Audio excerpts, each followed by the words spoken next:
Welcome student. আশা করছি তোমরা সবাই খুব ভালো আছো। ইজি ম্যাথ চ্যানেলে আরেকটি নতুন ভিডিওতে তোমাদের স্বাগত জানাই। তোমরা আগের ভিডিও ফলো করছো।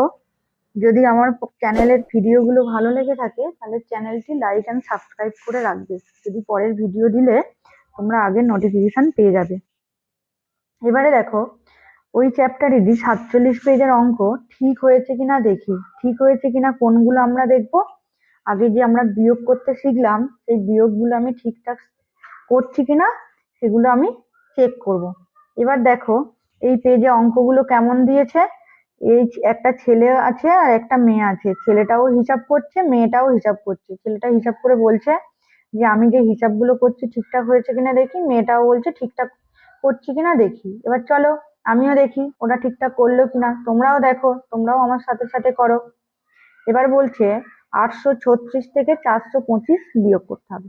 বেশ, তোমরা তো শিখেছো, তাহলে খুব সহজেই হয়ে যাবে। চলো শুরু করা যাক। তাহলে 836 থেকে 425 বিয়োগ। তাহলে একক, দশক, শতক। তাহলে এককের ঘরে দেখো 6 আছে, নিচে 5 আছে। তাহলে বেশ, উপরের সংখ্যাটা তো বড়, তাহলে বিয়োগ করতে কোনো অসুবিধা নেই। তাহলে চলো বিয়োগ করো। 6 থেকে 5 বিয়োগ করলে হয় 1, 3 থেকে 2 বিয়োগ করলে হয় 1, 8 থেকে 4 বিয়োগ 5, 6, 7, 8, তাহলে 411। বেশ, এবারে মেয়েটা হিসাব করছে 228 আছে, তার থেকে 166 বিয়োগ করতে হবে। তাহলে একবার লিখে নাও, একক, দশক, শতক, বুঝতে সুবিধা হবে। তাহলে এককের দেখো 8 আছে উপরে, নিচে 6 আছে। তাহলে বেশ, বড়টা উপরে আছে, তাহলে কোনো সমস্যা নেই। তাহলে 8 থেকে 6 বিয়োগ করো, 7, 8, দু ঘর গিয়েই পেয়ে গেলাম, তাহলে 2 হবে। এবারে দেখো 2 আর 6, এখানেই গন্ডগোল। উপরে ছোট আছে, নিচে বড় আছে। তাহলে মনে করো কি বলেছিলাম, আগের দিন বলেছিলাম যে আগের ঘর থেকে ধার নিতে হবে। তাহলে এই ঘর থেকে ধার নাও। তাহলে 2 থেকে 1 কমে গেল, আর এটা তখন চেঞ্জ হয়ে 12 হয়ে গেল। দেখো এবার আর কোনো সমস্যা নেই। তাহলে কত হলো, 12 থেকে 6 বিয়োগ করতে হবে। তাহলে 7, 8, 9, 10, 11, 12, তাহলে 6। আর 1 থেকে 1 বিয়োগ করলে কত হয়, 0। তাহলে দেখো হলো, আমরা বিয়োগ করতে পারলাম। এইবারে আমি করে মনে হচ্ছে যে ঠিক হলো কিনা। তাহলে কিভাবে চেক করব। তাহলে আমি আগেরই যখন পড়ালাম, যে বললাম যোগের উল্টো বিয়োগ করব যখন কোনো সংখ্যা আমার দেওয়া থাকবে না। এবারে এখানে দেখো, তাহলে এইটার সাথে এইটা যোগ করলে দেখো এই উত্তরটা দেওয়া আছে, আমাকে 836 আনতে হবে। তাহলে এমন কি সংখ্যা বসালে যাতে 836 পাবো। তার মানে এই সংখ্যার থেকে এই সংখ্যা যোগ করলে তবেই না এইটা পাবো। তাহলে এবার দেখো 400, এই যে উত্তরটা পেলে সেটা বসাও, যে নাম্বারটা বিয়োগ করেছিলে সেটা এখন যোগ করো। দেখো তো কত হচ্ছে। 1-এর সাথে 5 যোগ করলে 6 পেলে, 1-এর সাথে 2 যোগ করলে 3 পেলে, 4-এর থেকে 4 যোগ করলে 8 পেলে। দেখো তো এই উত্তরটা আর এই উত্তরটা ঠিক কিনা, মানে একই কিনা। একই উত্তর। এবারে দেখো, তাহলে এখানে 166 আছে, এখানে বিয়োগ করেছিলাম, এখানে যোগ করলাম। তাহলে এই ফাঁকা বক্সে কি লিখতে হবে, আমি যে এখন যে উত্তরটা পেলাম সেটা লিখতে হবে। লিখলে তবে এই নাম্বারটা যার থেকে বিয়োগ করেছিলাম সেই নাম্বারটা পাবো। তাহলে 62 উপরে লিখে নাও। তাহলে এককের জায়গায় একক লিখবে, আর দশকের জায়গায় দশক লিখবে। তাহলে যোগ করো, 2 যোগ 6, তাহলে কত হবে, 3, 4, 5, 6, 7, 8। দেখো 8 আছে, 6 যোগ 6 করো। তাহলে 6 যোগ 6, 7, 8, 9, 10, 11, 12, 12, 2 হাতে থাকলো 1। তাহলে 1-এর সাথে 1 যোগ করলে কত হবে, 1, 1, 2। তাহলে এই বিয়োগটা ঠিক করেছে।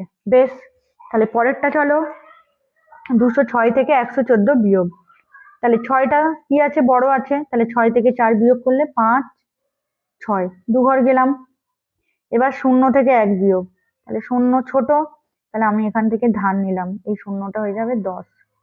তাহলে 10 থেকে 1 বিয়োগ করো, কত হবে, 2, 3, 4, 5, 6, 7, 8, 9, 10। তাহলে 9, 9 ঘর গেলাম। 1 থেকে 1 বিয়োগ করলে 0। তাহলে এবারে কত হবে চেক করো। তাহলে এইটা এখানে বসালাম, তাই তো।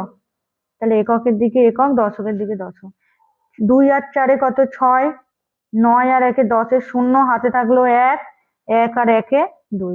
দেখো উত্তরটা 206 ছিল, তাহলে বিয়োগটা সঠিক হয়েছে। পরেরটা দেখো, 399 থেকে 228 বিয়োগ। তাহলে দেখো উপরেরটা বড় আছে, 9 থেকে 8 বিয়োগ করলে কত হয়? এক ঘর গেলেই 9 পাই। এবারে এই 9 থেকে 2 বিয়োগ করলে 3 4 5 6 7 8 9, তাহলে 7। আর 3 থেকে 2 বিয়োগ করলে 1 হয়েছে। এইবারে দেখো এখানে উত্তরটা লিখে দেওয়া আছে, কোন কোন সংখ্যা দুটো যোগ করে আমি এটা পেয়েছি তোমাদেরকে বসাতে হবে। তাহলে বসাও। তাহলে আমি কি বললাম, যেটা বিয়োগে ছিল সেটা যোগের জায়গায় লিখবো, সেম সংখ্যা লিখবো, আর রেজাল্টটা উপরে লিখবো।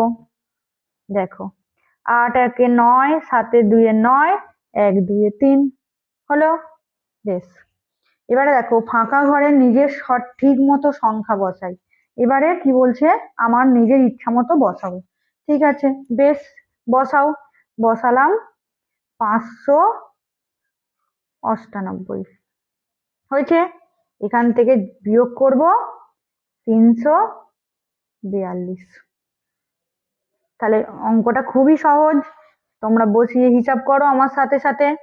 দেখো তাহলে দেখো 8 আর 2, উপরটা বড় আছে নিচেরটা ছোট, 8 থেকে 2 বিয়োগ করো 3 4 5 6 7 8, তাহলে 6 ঘর। 9 থেকে 4 বিয়োগ করো 5 6 7 8 9, তাহলে 5 বার। 5 থেকে 3 বিয়োগ করো 2। এইবারে এই ঘরটাও ফাঁকা দেওয়া আছে, এই ঘরটা কি হবে আমাকে ঠিক করে লিখে দেখাতে হবে কি হলো। তাহলে কি বললাম, যেটা বিয়োগ আছে সেটা যোগে লিখবো, আর যে উত্তরটা পেয়েছি সেই উত্তরটা প্রথমে লিখবো। তাহলে এই বড় সংখ্যাটা পেয়ে যাব। দেখো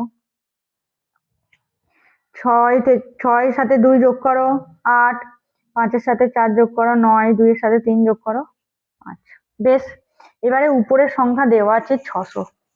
600 থেকে কি সংখ্যা আমি বিয়োগ করব, আমার ইচ্ছা মতো বসাতে হবে। তাহলে তোমাদের ইচ্ছা মতো বসাও। কত নেব দেখো, কত নিই? 128 নেই।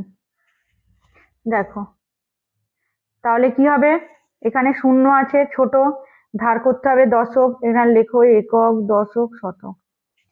তাহলে কি দশক থেকে ধার নিতে হবে, দশকেও শূন্য, তাহলে শতক থেকে ধার নিতে হবে। তাহলে এটা কি হলো, কমে গেলে 5 হলো, ধার নিলাম।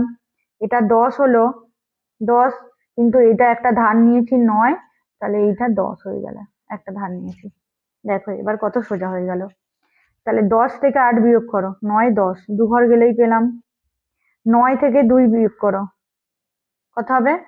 3 4 5 6 7 8 9, 7 ঘর। আর 5 থেকে 1 বিয়োগ করো 4। দেখো হলো। তাহলে এবার এখানে ফিল আপ করি, তাহলে মাইনাসটা কি পজিটিভ জায়গায় বসাতে হবে। তাহলে 128 এখানে বসিয়ে দিলাম। আর উত্তরটা কোথায় বসাবো, আচ্ছা এটা আগে বসিয়ে দিই, যে ফলাফলটা পেয়েছি উপরে বসিয়ে দিই, আর নিচে কত হবে যে বড় সংখ্যাটা লিখেছিলাম। তাহলে চেক করো, 2 যোগ 8 কত হলো? 10, হাতে 1 থাকলো, 7 2 9, আর 1 10 শূন্য, হাতে 1 থাকলো, 4 1 5, 1 6। ঠিক আছে, চেক হয়েছে। তাহলে দেখো যোগ আর বিয়োগের যে একটা পারস্পরিক সম্পর্ক আছে সেটা আমরা শিখলাম। কি আছে, যখন কোনো সংখ্যা দেওয়া থাকবে না, বিয়োগ করে ফলাফল দেওয়া থাকবে, তখন আমি ওর উল্টোটা করে ফলাফলটা লিখবো। বিয়োগ থাকলে যোগ করে ফলাফলটা লিখবো, আর যোগ দেওয়া থাকলে বিয়োগ করে ফলাফলটা লিখবো। তাহলে হলো যোগ আর বিয়োগ একে অপরের পরিপূরক। ঠিক আছে, তোমরা আমার সাথে সাথে অঙ্কগুলো নিজেদের বইয়ে করো, দেখবে অনেক সহজ হয়ে যাবে।